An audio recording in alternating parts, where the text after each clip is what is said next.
معافی ہوگی۔ ابو طالب نے کہا، تم میرے بھتیجے کو قتل کرو گے اور میں تمہارے بیٹے کو پالوں گا اور اس پر خرچ کروں گا اور اسے بہت اچھی زندگی دوں گا۔ تم میرے پاس کیسا انصاف لے کر آئے ہو؟ میں تمہیں عزت سے رخصت کرتا ہوں۔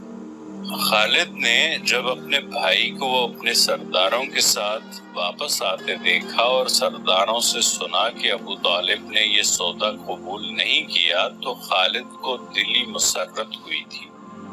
محمد صلی اللہ علیہ وآلہ وسلم کا تم نے کیا بگاڑ دیا تھا ابو سلیمان؟ خالد کی ذات سے ایک سوال اٹھا۔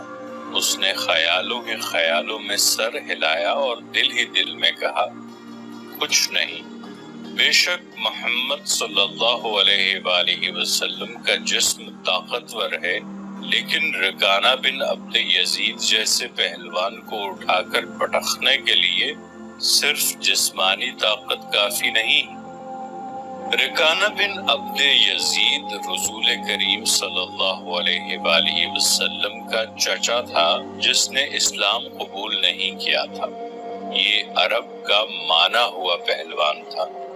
نامی گرامی پہلوان آئے جنہیں اس نے ایک ہی داؤ میں پٹخ کر اٹھنے کے قابل نہ چھوڑا۔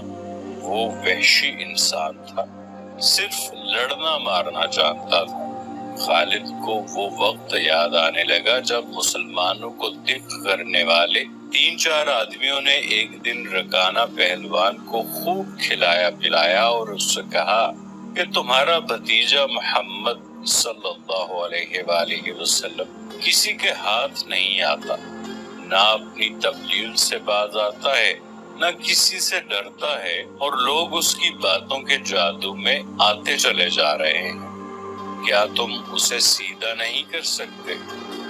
کیا تم میرے ہاتھوں اس کی ہڈیاں توڑوانا چاہتے ہو؟ رکانہ نے اپنے چہرے پر مست بحثے کا تاثر پیدا کر کے تکبر کے لہجے میں کہا تھا، لاؤ اسے میرے مقابلے پہ، لیکن وہ میرا نام سن کر مکہ سے بھاگ جائے گا۔ نہیں، میں اس کے ساتھ لڑنا اپنی توہین سمجھتا ہوں۔ اس نے اکسانے والے آدمیوں کی بات نہ مانی۔ وہ کسی پہلوان کو اپنے برابر سمجھتا ہی نہیں تھا۔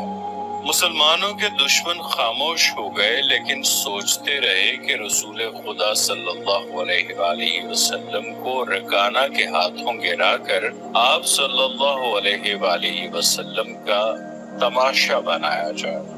مکہ کے یہودی خاص طور پر رسول کریم صلی اللہ علیہ وآلہ وسلم کے دشمن تھے، لیکن وہ کھل کر میدان میں نہیں آتے تھے۔ وہ خوش تھے کہ اہل قریش آپس میں بٹ کر ایک دوسرے کے دشمن ہو گئے ہیں۔ انہیں پتہ چل گیا کہ قریش کے کچھ آدمیوں نے رکانہ پہلوان کو اکسایا ہے کہ وہ رسول خدا صلی اللہ علیہ وآلہ وسلم کو کشتی کے لیے للکارے، لیکن وہ نہیں مان رہا تھا۔ ایک روز رکانہ رات کے وقت ایک گلی سے گزر رہا تھا کہ اس کے قریب سے ایک بڑی حسین اور جوان لڑکی گزری۔ چاندنی رات میں لڑکی نے رکانہ کو پہچان لیا اور مسکرائی۔ رکانہ وحشی تھا، وہ رک گیا اور لڑکی کا راستہ روک لیا۔ کیا تم جانتی ہو کہ عورت مرد کی طرف دیکھ کر مسکراتی ہے تو اس کا مطلب کیا ہوتا ہے؟